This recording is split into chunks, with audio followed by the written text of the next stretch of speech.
Hello my dear students, so welcome back. ഇന്ന് നമ്മൾ പഠിക്കാൻ പോകുന്ന ചാപ്റ്റർ ഇറ്റ്സ് അബൌട്ട് കപ്പാസിറ്റർ. വളരെ സിമ്പിൾ ആയിട്ടുള്ള ടോപ്പിക്കാണ്. അപ്പൊ ആദ്യം in the beginning of the video ഞാൻ ഇതിന്റെ ബേസിക് ഐഡിയ, എനർജി കാര്യങ്ങളൊക്കെ പറയും. അതിനുശേഷമാണ് most important phase the application level questions. പരീക്ഷയ്ക്ക് വന്ന പല പല രീതിയിലുള്ള ഡിഫറെന്റ് ടൈപ്സ് ഓഫ് ക്വസ്റ്റ്യൻസ് എങ്ങനെ ഷോർട്ട് കട്ട് യൂസ് ചെയ്യാം എന്ന് ഞാൻ നിങ്ങളെ പഠിപ്പിക്കും. Okay, so make sure you watch till the end. Okay, നമ്മൾ ആദ്യം അപ്പൊ കപ്പാസിറ്റർ എന്താണെന്ന് പറയാം. അപ്പൊ കപ്പാസിറ്റർ എന്ന് പറഞ്ഞാൽ it is a device which is used to store electric charge. അപ്പൊ the question is where is the electric charge store? എവിടെയാണ് ഈ ഇലക്ട്രിക് ചാർജ് സ്റ്റോർ ചെയ്യുന്നത്? ഒരു കപ്പാസിറ്റർ ഇൻ ജനറൽ രണ്ട് കണ്ടക്ടേഴ്സ് ഉണ്ടാകണം ഒരു കപ്പാസിറ്ററിൽ. ഒരെണ്ണം പോസിറ്റീവ്ലി ചാർജ്ഡും മറ്റത് നെഗറ്റീവ്ലി ചാർജും ആയിരിക്കും. ഓക്കെ, അപ്പൊ കഴിഞ്ഞ ക്ലാസ്സിൽ, അതായത് when we learning about electrostatics, നമ്മൾ ഓരോ പ്ലേറ്റ് എടുത്തിട്ട് അവിടെ ഇലക്ട്രിക് ഫീൽഡ് എന്താണ് എന്നൊക്കെ അനലൈസ് ചെയ്തിരുന്നു അല്ലെ? അപ്പൊ that same condition we can apply here. ആ റിസൾട്ട് ഇവിടെ അപ്ലൈ ചെയ്യുമ്പോൾ let's see what you are getting here. ഈ ഇവിടെ ഒരു പോയിന്റ് എടുത്തു കഴിഞ്ഞാൽ, പോയിന്റ് പി ഇവിടെ എടുത്തു കഴിഞ്ഞാൽ, from this plate electric fields are in this direction because electric field line start from A positive charge. ഈ നെഗറ്റീവിലാണ് എൻഡ് ചെയ്യുന്നത്, അപ്പോ അങ്ങോട്ട് പോകുന്ന ഒരു ഇലക്ട്രിക് ഫീൽഡ് ഉണ്ട്, വിച്ച് മീൻസ് അത് രണ്ടുപേരും ഓപ്പോസിറ്റ് ആണ്. അപ്പൊ ഇവിടുത്തെ ഇലക്ട്രിക് ഫീൽഡ് എന്തായിരിക്കും? സീറോ ആയിരിക്കും. ഓക്കെ, ഇനി അതേസമയം ഇവിടെ എടുക്കാലോ. ഇവിടെ എടുക്കുമ്പോൾ അഗെയിൻ പോസിറ്റീവ് കാരണം അങ്ങോട്ട്, നെഗറ്റീവ് കാരണം ഇങ്ങോട്ട്, അഗെയിൻ ഇവിടെയും electric field zero. Okay, but at the mid portion, ഈ സെന്ററിൽ എന്തായിരിക്കും സിറ്റുവേഷൻ? പോസിറ്റീവ് ചാർജ് അല്ലെ, away from the charge, negative charge towards the negative charge. അതായത് സെന്റർ പോയിന്റിലാണ് അവിടെ ഇലക്ട്രിക് ഫീൽഡ് ഉള്ളത്. And what is electric field? E is equal to sigma by 2 epsilon 0 plus sigma by 2 epsilon 0. But I'm assuming that the surface charge density is same. Okay, assuming Allah, surface charge density will be the same. So sigma by 2 epsilon 0 plus sigma by 2 epsilon 0, which is equal to sigma by epsilon 0. Now the electric field between the plates endana sigma by epsilon 0. Okay, now capacitors pala types. We have parallel plate capacitors, we have spherical capacitors, we have cylindrical capacitors, etc. അപ്പൊ ആദ്യം ഒരു parallel plate capacitor എടുത്തു കഴിഞ്ഞാൽ, parallel plate capacitor എടുത്തു കഴിയുമ്പോൾ, അപ്പൊ parallel plate ആണെങ്കിലും spherical ആണെങ്കിലും സിലിണ്ടറിക്കൽ ആണെങ്കിലും ഏത് കപ്പാസിറ്റർ ആണെങ്കിലും, in a capacitor very important thing you have to remember is the charge Q will be proportional to the voltage V.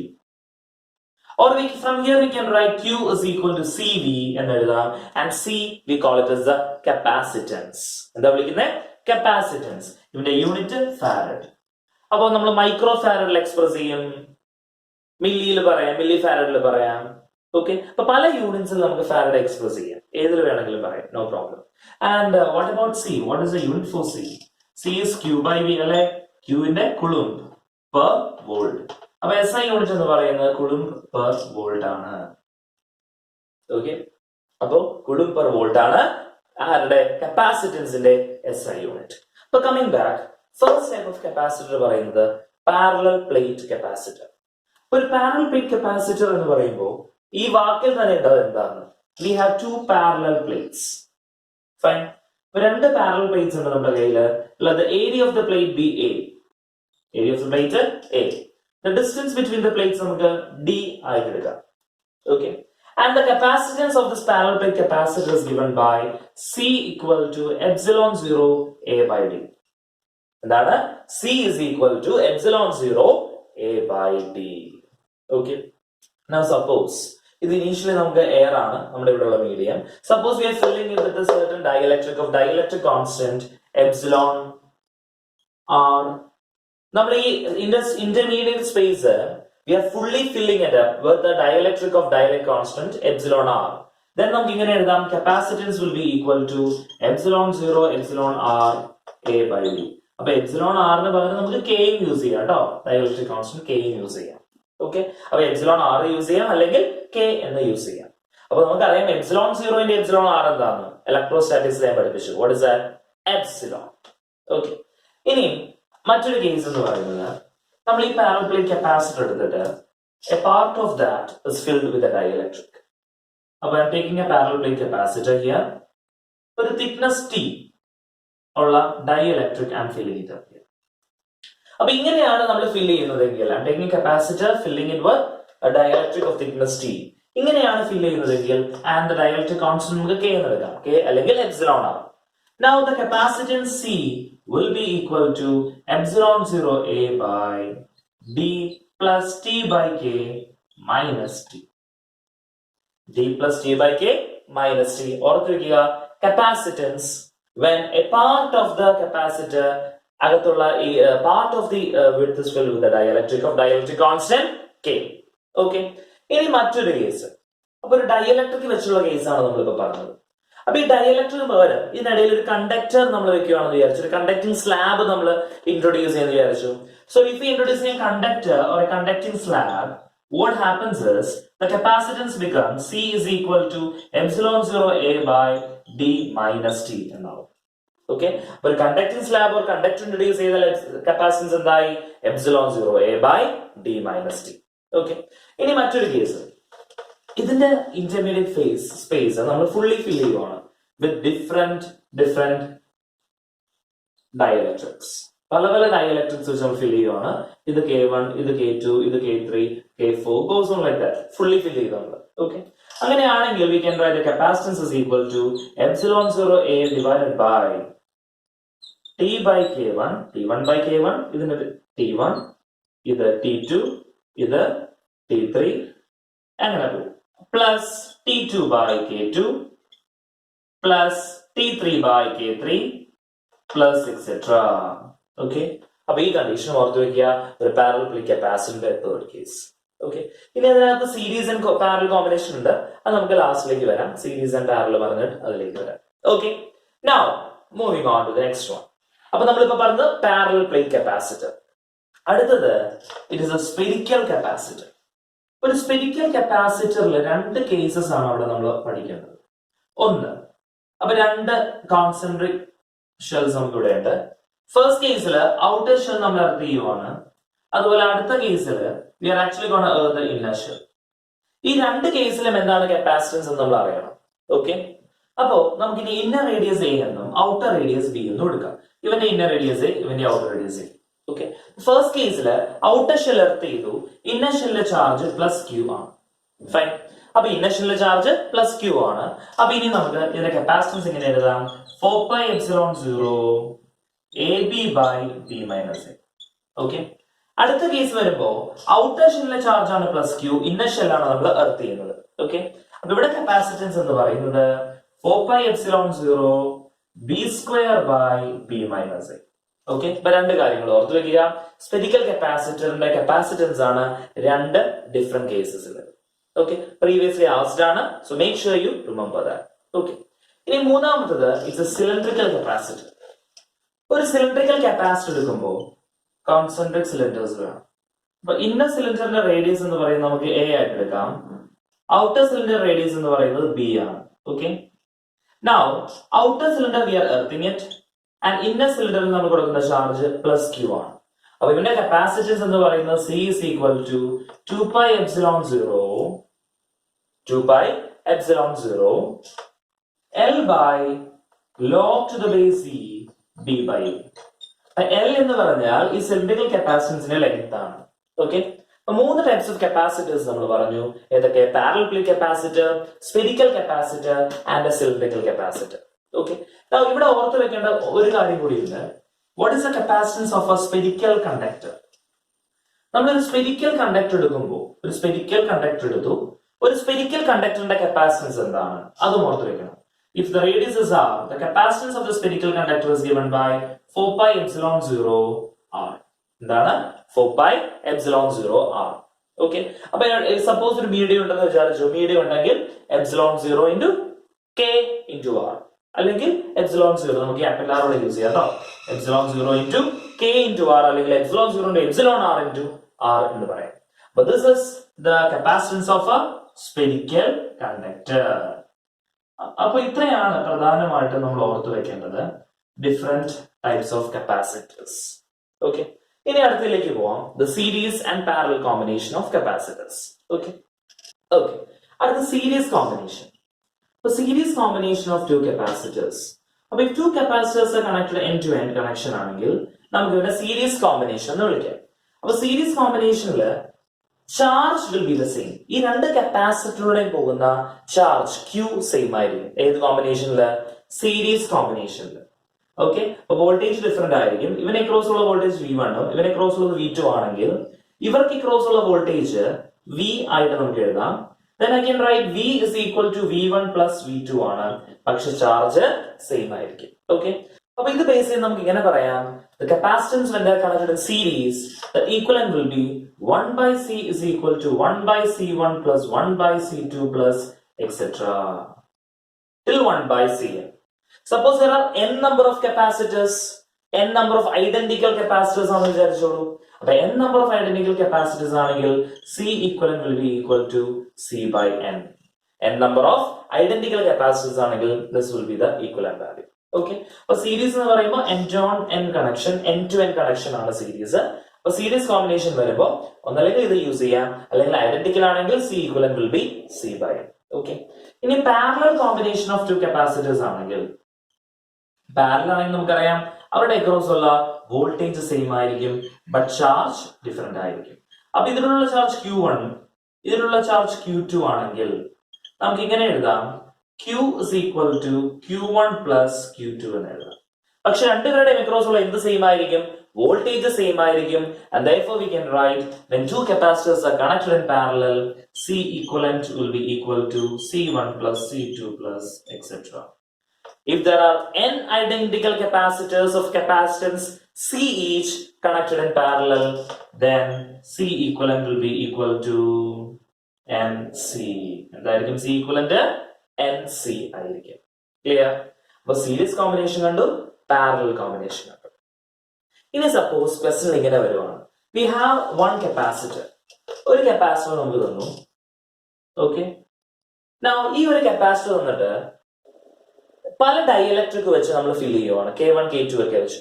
അപ്പൊ ആദ്യം നമ്മൾ ചെയ്യാൻ പോകുന്നത് ഇങ്ങനെ ഒരു ഡൈഇലക്ട്രിക് K1 എടുത്തു, ഇവിടെ ഒരു ഡൈഇലക്ട്രിക് K2 വെച്ച് ഫിൽ ചെയ്തു. ഓക്കെ, അപ്പൊ നമ്മളോട് ചോദിക്കാം what is the effective capacitance now എന്ന് ചോദിക്കാം.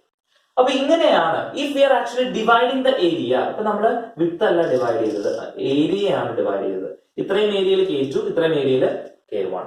If we are connecting the capacitors like this, then ഈ കോമ്പിനേഷൻ എന്ന് പറയുന്നത് it is similar to a parallel combination. എന്തിന് സിമിലർ ആണ്? പാരലൽ കോമ്പിനേഷന് സിമിലർ ആണ്.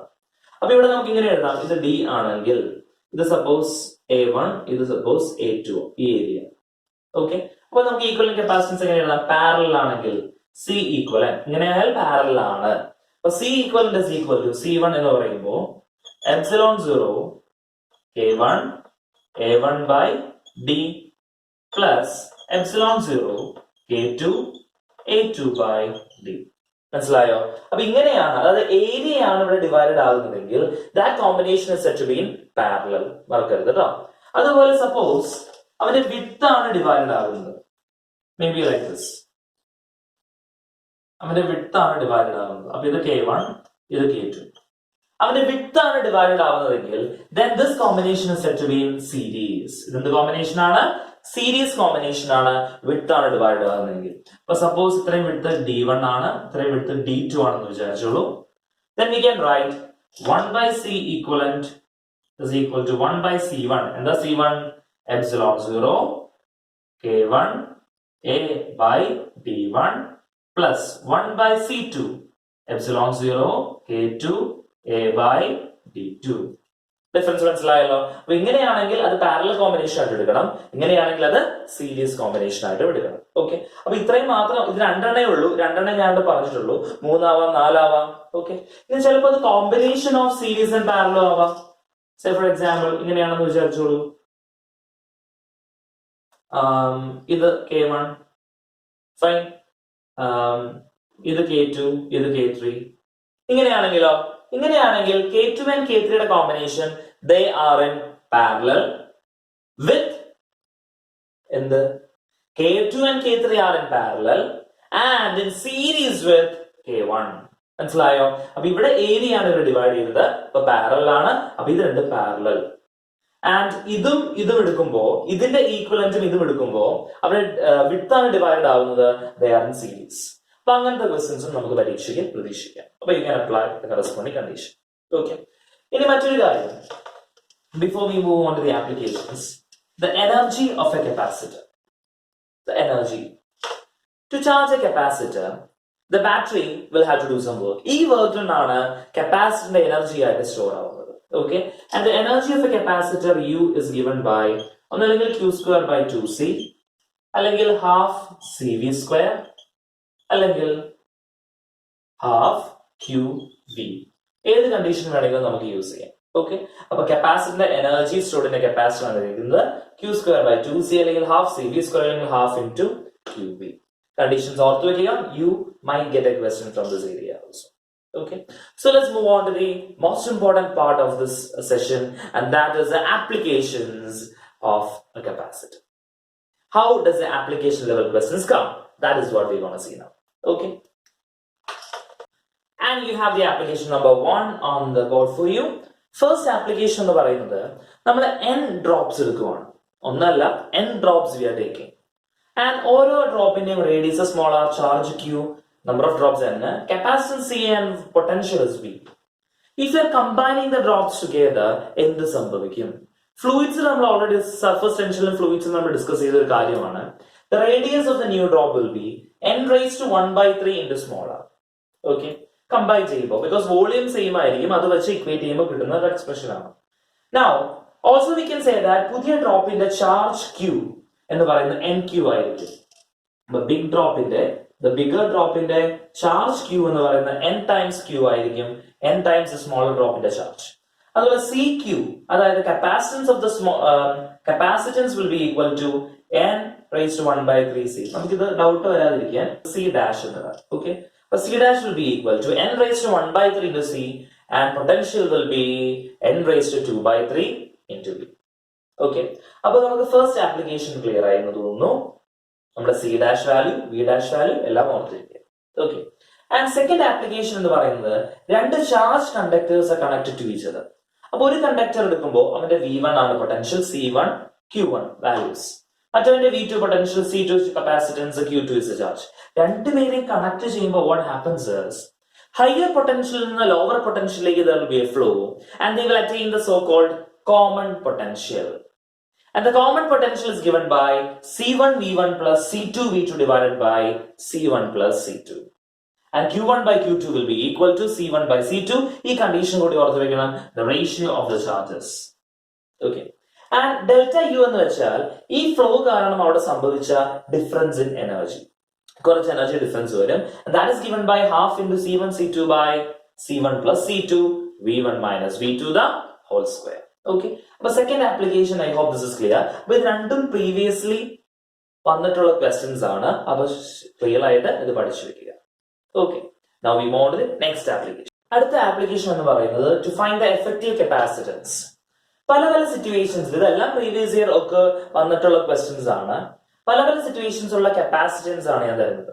അപ്പോ ഈ ഒരു കേസ് വന്നാൽ ഇപ്പൊ എല്ലാ കപ്പാസിറ്റേഴ്സും സി ആണ്, ഇഫ് എല്ലാ കപ്പാസിറ്റൻസ് സി ആണ്, ഇങ്ങനെ ഒരു കേസ് വന്നു കഴിഞ്ഞാൽ ഇവന്റെ ഈക്വലന്റ് കപ്പാസിറ്റൻസ് എന്ന് പറയുന്നത് C dash is equal to C into √3 minus 1/2 ആണ്. അതുപോലെ ഇങ്ങനെയാണ് അറേഞ്ച്മെന്റ് എങ്കിൽ, അപ്പൊ ഇത് C C C C C C അറേഞ്ച്മെന്റിൽ ഡിഫറൻറ്റ് നോക്കി വെച്ചോളാം. C dash is equal to C into √5 minus 1/2 ആണ്. ഓക്കെ, അപ്പൊ ഇങ്ങനെ ഒരു അറേഞ്ച്മെന്റ് ആണ് പരീക്ഷയിൽ ചോദിക്കുന്നതെങ്കിൽ ഇത് actually infinite number of capacitors ആണ്, infinite number of capacitors. Okay, ഇതിന്റെ ഒരു ക്വസ്റ്റ്യൻ ഞാൻ എങ്ങനെയാണ് മെത്തഡോളജി എന്ന് ഞാൻ കാണിച്ചു തരാം വേറൊരു വീഡിയോയിൽ, ഇത് എങ്ങനെയാണ് മെത്തഡോളജി എന്ന് പറഞ്ഞുതരാം. അപ്പോൾ better to remember this equation if you can, because അത് ഓർമ്മയുണ്ടെങ്കിൽ പെട്ടെന്ന് ഓർത്തെടുക്കാൻ ചെയ്യാൻ എളുപ്പം, കമ്പയർ ചെയ്ത് പഠിക്കാൻ എളുപ്പമല്ലേ. അതുപോലെ ഇങ്ങനെ ഒരു അറേഞ്ച്മെന്റ് ആണ് ഇരിക്കുന്നത് വിചാരിച്ചോളൂ, ഒരു P Q R S points mark ചെയ്തിട്ടുണ്ട്. അതുപോലെ this is something like a Wheatstone's bridge അല്ലേ, പക്ഷെ ഇവിടെ എല്ലാ കപ്പാസിറ്റേഴ്സും ഐഡന്റിക്കൽ ആണ്, എല്ലാം സി ആണ് കേട്ടോ. നൗ അപ്പൊ ഇങ്ങനെ ഒരു അറേഞ്ച്മെന്റ് ആണ് നിങ്ങൾക്ക് വരുന്നതെങ്കിൽ, അപ്പോ സി പി ആർ ഈ രണ്ട് അറേഞ്ച്മെന്റ്സിനും കോമൺ ആണ്. C capacitance across P R points എന്ന് പറയുന്നത് സി ആയിരിക്കും. അതുപോലെ capacitance across Q C C Q S points എന്ന് പറയുന്നത് 2c ആയിരിക്കും. ഓക്കെ, അപ്പോ കപ്പാസിറ്റൻസ് അക്രോസ് ക്യു എസ് എന്ന് പറയുന്നത് എന്തായിരിക്കും? 2C ആയിരിക്കും. അതുപോലെ PR എന്ന് പറയുമ്പോൾ അക്രോസ് C ആയിരിക്കും കപ്പാസിറ്റൻസ്. സോ അതും കൂടി നിങ്ങൾ ഓർത്ത് വെക്കണം. ഓക്കെ, അടുത്ത കേസ് മൂന്നും പാരലൽ കോമ്പിനേഷൻ ആണത്. ഇത് കണ്ടാൽ നമുക്ക് പെട്ടെന്ന് പാരലൽ ആയിട്ട് തോന്നില്ല, പക്ഷെ ഓർത്ത് വെക്കുക, this is A parallel combination. ഈ പറഞ്ഞ കണ്ടീഷൻസ് എല്ലാം റെസിസ്റ്റേഴ്സിലും ആവശ്യം വരും കേട്ടോ. But this is a parallel combination and CAB will be equal to 3C. Okay, and next arrangement. And അഞ്ചാമത്തെ കണ്ടീഷൻ, ഈ അറേഞ്ച്മെന്റ് ശ്രദ്ധിച്ചല്ലോ, C/2, C/4, C/8. അപ്പൊ അങ്ങനെ പോയിക്കൊണ്ടിരിക്കും. അപ്പൊ ഇങ്ങനെ ഒരു കോമ്പിനേഷൻ ആണ് നമുക്കുള്ളതെങ്കിൽ അവന്റെ ഈക്വലന്റ് 2C. അതുപോലെ ഇതൊരു കോമൺ കോമ്പിനേഷൻ ആണ്. അപ്പോ ഇതെല്ലാം C തന്നെയാണ്, എല്ലാവരുടെയും കപ്പാസിറ്റൻസ് ഇവിടെ C തന്നെയാണ്, ഡിഫറൻസ് ഒന്നുമില്ല. അപ്പൊ ഇത്രയും പോർഷൻ നമുക്കൊരു വീസ്റ്റൺസ് ബ്രിഡ്ജ് പോലെ എടുക്കാം. ബാക്കിയുള്ളത് നമുക്ക് ഈസിലി കണ്ടുപിടിക്കാം. ഇത് ബൈ ഹാർട്ട് ഓർത്ത് വെക്കണം എന്ന് നിർബന്ധമൊന്നുമില്ല, ഈസി ആയിട്ട് നമുക്ക് സോൾവ് ചെയ്യാവുന്നേ ഉള്ളൂ. എന്തായാലും CAB is corresponding to 2C. ഇനി ഈ രണ്ട് അറേഞ്ച്മെന്റ്സ് നോട്ട് ചെയ്ത് വെക്കുക, ഇത് പരീക്ഷയ്ക്ക് വരാറുണ്ട്. അപ്പൊ ഇത് നമുക്കറിയാം എത്ര പ്ലേറ്റ്സ് ഉണ്ടെന്ന് ആദ്യം എണ്ണി നോക്കണം ഇങ്ങനെ ഒരു കോമ്പിനേഷൻ വന്നാൽ. അപ്പൊ ഇങ്ങനെ വന്നു കഴിഞ്ഞാൽ as you can see ഇവിടെ ഒന്ന്, ഇവിടെ ഒന്ന്, ഇവിടെ ഒന്ന്, ഇവിടെ ഒന്ന്, ഇടയിലാണ് പ്ലേറ്റ്സ് വന്നിരിക്കുന്നത് അല്ലെ. അപ്പൊ what we have to do is we have to count the number of plates. 1, 2, 3, 4, 5, 6, 7. അപ്പോ equivalent capacitance will be n-1 into C. n എന്ന് വെച്ചാൽ number of plates. Okay, C എന്ന് വെച്ചാൽ ഒരാളുടെ ഇടയിലുള്ള കപ്പാസിറ്റൻസ്. അപ്പൊ ഈക്വൽ ഡിസ്റ്റൻസ് ആയിരിക്കും ഇങ്ങനത്തെ ക്വസ്റ്റ്യൻസ് വരുമ്പോൾ. അപ്പൊ C equivalent എന്ന് പറഞ്ഞാൽ n-1 into C ആയിരിക്കും. Between A and B the capacitance will be that. അപ്പൊ ഇതങ്ങ് പോവാം അങ്ങ് ഇൻഫിനിറ്റി വരെ, അതാണ് ഡാഷ് ലൈൻസ് മാർക്ക് ചെയ്തിട്ടുള്ളൂ. എട്ടാമത്തെ കേസ് ഇങ്ങനെ ഒരു സിറ്റുവേഷൻ ആണെങ്കിൽ അപ്പോ ഇവിടെ നോക്കിയാൽ മതി. അപ്പൊ ഇവിടെ നിങ്ങൾ ഇവിടെ വേണമെങ്കിൽ നിങ്ങൾക്ക് ഐഡന്റിഫൈ ചെയ്യാം. ഈ A-ന്റെയും B-ന്റെയും ഇവിടെ ഒരു കപ്പാസിറ്റർ, ഇവിടെ ഒന്ന്, ഇവിടെ ഒന്ന്, ഇവിടെ ഒന്ന്, ഇവിടെ ഒന്ന് അല്ലെ. അപ്പൊ അതുകൊണ്ടാണ് ഞാൻ 7-1 1, 2, 3, 4, 5, 6 കപ്പാസിറ്റേഴ്സ്, 7-1 6 ആണ് എന്ന് പറഞ്ഞത്. അപ്പൊ ഇവിടെ അതേപോലെ എടുക്കുമ്പോൾ പക്ഷെ B ഇവിടെ ഒരെണ്ണം വരും, ഇവിടെ ഒരെണ്ണം കപ്പാസിറ്റർ ഫോം ചെയ്യും. അതുകൊണ്ടാണ് നമ്മൾ ഇവിടെ യൂസ് ചെയ്യുന്ന കണ്ടീഷൻ n-2 into C ആണ്. അപ്പൊ നിങ്ങൾ ഇത് ഓർത്ത് വെച്ചാൽ മതി, C equivalent between A and B. ഇങ്ങനെയാണ് അറേഞ്ച്മെന്റ് വരുന്നതെങ്കിൽ അപ്പൊ ഇത് ഇങ്ങോട്ടൊക്കെ പോവാട്ടോ, എക്സ്റ്റെൻഡ് ആയി പോവാം. അതുപോലെ അടുത്തത് പറഞ്ഞ വരാം, അങ്ങനെ എക്സ്റ്റെൻഡ് ആയി പോവാം. Okay, and all the A's can be connected together also and B's. അപ്പോ C equivalent will be n-2 into C ആയിരിക്കും അവിടെ വരുന്നത്. Okay, and moving on to the next one. മറ്റൊരു കാര്യം ഇവിടെ ഓർത്ത് വെക്കേണ്ടത്, if you are taking n identical capacitors, എന്നിട്ട് n ഐഡന്റിക്കൽ കപ്പാസിറ്റേഴ്സ് നമ്മൾ ആദ്യം സീരീസിൽ കണക്ട് ചെയ്യും, പിന്നെ പാരലൽ ആയിട്ട് കണക്ട് ചെയ്യും. Okay, and if in the question a ratio is asked, in the ratio parallel combination the capacitance by series combination the capacitance, ഇങ്ങനെ ഒരു റേഷ്യോ ചോദിച്ചാൽ the ratio will be corresponding to n square. n is the number of capacitors used there. Okay, അപ്പൊ ഇത് ഓർത്ത് വെക്കുക. ഇനി next condition എന്ന് പറഞ്ഞാൽ heat generated in a capacitive circuit.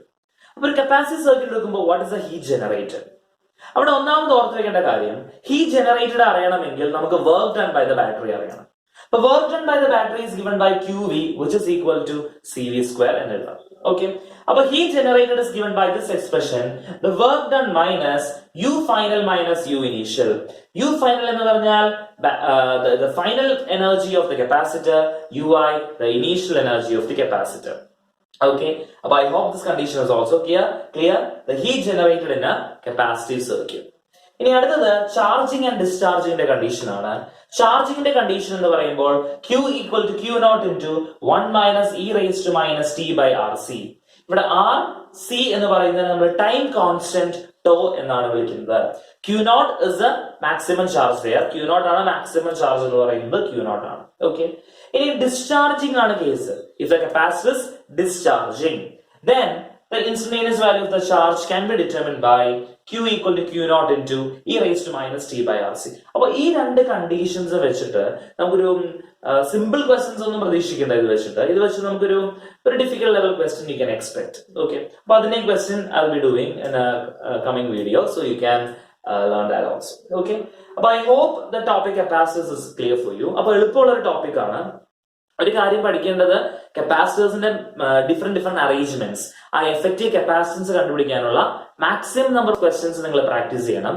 എന്നാൽ മാത്രമേ നിങ്ങൾക്ക് പല അറേഞ്ച്മെന്റ്സ് വരുമ്പോൾ സോൾവ് ചെയ്യാൻ പറ്റുള്ളൂ. ഒബിയസ്ലി ഞാൻ തന്ന അറേഞ്ച്മെന്റ്സ് ബൈ ഹാർട്ട് ഓർത്ത് വെച്ചാൽ ഇറ്റ് വിൽ ബി ഹെൽപ്ഫുൾ.